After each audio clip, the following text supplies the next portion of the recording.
Bonjour et bienvenue dans cette nouvelle vidéo. Alors dans celle-ci, je vous présente un article qui est paru sur le site Le Revenu. Il est basé donc sur des recommandations de la banque Crédit Suisse et notamment de son analyste Andrew Gersweit. Alors désolé pour mon accent. Cet article, c'est celui que vous avez actuellement sous les yeux. Je vais le passer en lecture immersive. Donc dans cet article, je vais rapidement vous le présenter et ensuite je vous présenterai les 12 actions qu'il préconise, enfin en tout cas que lui recommande à travers son analyse. Alors cette vidéo elle est faite à titre informatif et éducatif uniquement. À aucun moment c'est un conseil d'achat de ma part. Vous êtes le seul responsable de vos investissements. Donc dans cet article, qu'est-ce qu'on apprend? Eh bien on apprend que 60% de la performance boursière vient des dividendes qui ont été réinvestis depuis 1900. C'est pour ça qu'il faut comprendre que les dividendes sont vraiment quelque chose de très important dans les performances boursières sur le long terme. Vous pouvez d'ailleurs voir ma vidéo sur ce sujet que je vous mettrai directement dans la description. Par contre, toutes les entreprises qui ont des gros rendements ne sont pas forcément intéressantes. J'avais d'ailleurs présenté le gros rendement d'Orange, où j'avais donné ma vision sur Orange, et j'avais indiqué d'ailleurs que moi personnellement, c'est une action que j'achèterai pas pour diverses raisons. Je vous mettrai également le lien dans la description.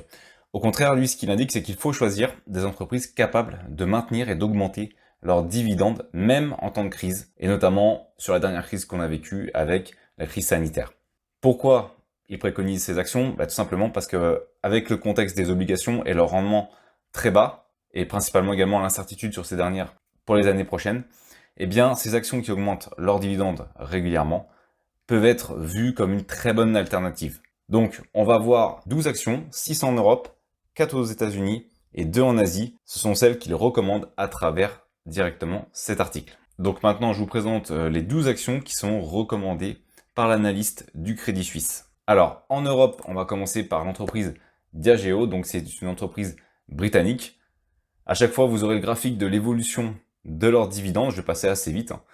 C'est une entreprise qui est spécialisée dans les spiritueux, qui a pas mal de marques connues. Ensuite, on va avoir l'entreprise Reggs. C'est une entreprise néerlandaise et britannique qui est spécialisée dans l'édition professionnelle. Donc on peut voir son évolution également au niveau des dividendes.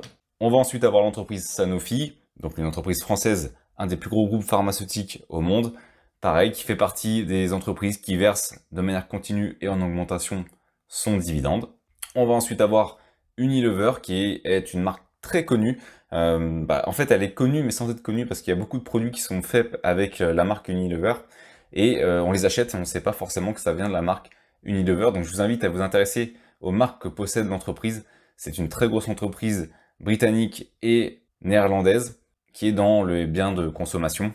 Donc pareil, belle augmentation du dividende sur les dernières années. Ensuite, on a l'entreprise DCC, qui est une entreprise irlandaise dans la distribution d'énergie. Ensuite, on va voir l'entreprise Coloplast, qui est une entreprise notamment dans le domaine pharmaceutique, enfin plutôt dans les soins intimes et également les soins de la peau. C'est une entreprise qui est danoise et pareil, qui a une belle évolution au niveau de son dividende. Donc ça, c'était pour les 6 européennes.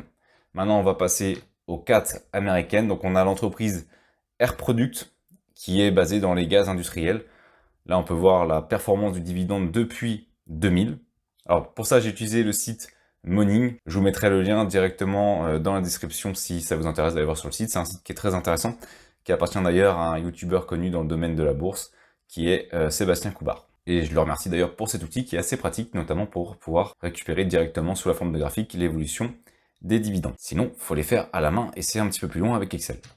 Donc ensuite, on a Caterpillar, une entreprise qui est, vous devez connaître probablement, qui se trouve sur les équipements de chantier. Pareil, une grosse entreprise qui se trouve dans le domaine de l'équipement de chantier. Ensuite, on va voir l'entreprise 3M, dont j'ai déjà parlé à plusieurs reprises dans mes précédentes vidéos, une entreprise que j'apprécie beaucoup. Et pareil, très belle évolution et du cours de bourse et des dividendes. Ensuite, le laboratoire Johnson & Johnson. On est sur un des plus gros laboratoires au monde et on peut voir la magnifique évolution des dividendes, vraiment une action très sûre et en plus, la performance du cours de bourse est pareil, elle est vraiment en tendance haussière. Donc c'est vraiment une très belle action de Johnson & Johnson. Si on arrive à l'avoir à un moment où elle est légèrement en baisse, c'est généralement une action assez sûre. Ensuite, on va passer aux 2 asiatiques. On va avoir Infosys. Alors Infosys, c'est une entreprise spécialisée dans les services informatiques. C'est une entreprise qui est en Inde. Alors personnellement, je connais pas les deux asiatiques, donc je les remets parce qu'elles font partie de l'analyse faite justement par l'analyste du Crédit Suisse et qui les recommande. Donc c'est pour ça que je les précise, mais en tout cas, personnellement, je les connaissais pas avant. Donc ça, c'est une entreprise qui est basée sur le service informatique. Et on a une entreprise japonaise qui se situe dans le domaine pharmaceutique et qui a donc également une évolution positive au niveau de ses dividendes. Voilà, ces 12 actions à dividendes. Je vous mets le lien vers l'article directement dans la description si vous voulez en savoir un petit peu plus sur les raisons qui poussent cet analyste à recommander ces fameuses actions. Alors c'est la fin de cette vidéo, merci d'avoir suivi jusqu'à la fin. Si elle vous a plu et que vous la trouvez utile, vous pouvez ajouter un pouce bleu pour améliorer sa visibilité. Et abonnez-vous à la chaîne pour ne rien manquer des prochaines vidéos. Vous pouvez également répondre à la question du sondage qui se trouve dans la description et elle permettra de déterminer les prochains sujets qui vont être évoqués sur la chaîne. Merci et à bientôt.